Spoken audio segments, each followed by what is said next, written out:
Армысыздар, құрметті отандастар. Қазақ тарихын түгендеуді жалғастырудамыз. Керемет табиғат аясында өздеріңізбен керемет жақсы бір жаңалықпен бөліскім келіп отыр. Бұл экрандарыңыздағы Алатау санаториясы. Ал біз бүгін айтатын тақырыбымыз қазақтардың ортағасырлық кезеңдердегі тарихы жайлы тың деректер жайлы ақпарат бергім келіп отыр. Өздеріңіз білетіндей 1500 жылдары жазылған Мехман-Намаи Бұхара кітабының авторы Ибн Рузбихан керемет туынды жазып қалдырған. Ол Жошы ханның ұрпағы Мұхаммед Шайбанидың қасында жүріп, осы Дешті Қыпшақтағы Сырдария өңірі бүкіл қазақ даласындағы қазақтардың тыныс тіршілігін Мұхаммед Шайбанидың қасында жүріп, көзбе-көз кітабына жазып, солайша еңбек жазып қалдырған автор. Бұл парсы тілінде жазылған кітап қазақ тіліне аударылған.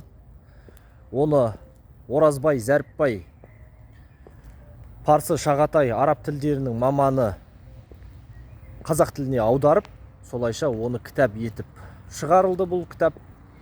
Ол кітап бізде бар. Егерде сол еңбектегі ақпараттарды оқып білем десеңіздер, сол кітапты тапсырыс берсеңіздер болады. Қазақстанның кез келген жеріне сіздерге жібереміз, Құдай қаласа. Енді ол кітапта не бар дейсіздер ғой? Ол кітапта қазақтардың ата-бабаларының тарихы.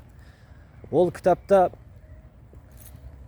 Қазақ хандығы құрылғаннан кейін, небәрі 50 жылдан кейін жазылған кітап бұл. Дешті Қыпшақтағы Сырдария өңірі, Жетісу өңіріндегі қазақтардың тыныс тіршілігінен тың деректер беретін бірден бір бірегей кітап осы Мехман-Намаи Бұхара кітабы болып табылады екен, құрметті ағайын.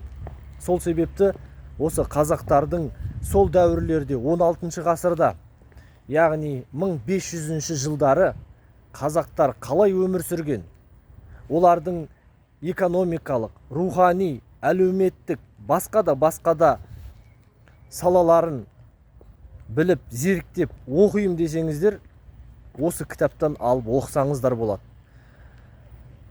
Сондай-ақ тағы да бір жаңалық ретінде айта кетейін, құрметті ағайын, Құдай қаласа осы кітаптың авторы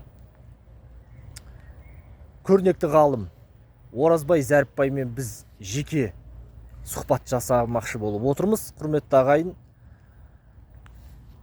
Алла қаласа жақын күндерде осы сұхбатты өздеріңізге ұсынып қаламыз. Ал сау сәлемет болыңыздар, тарихқа жанашыр болыңыз, құрметті ағайын.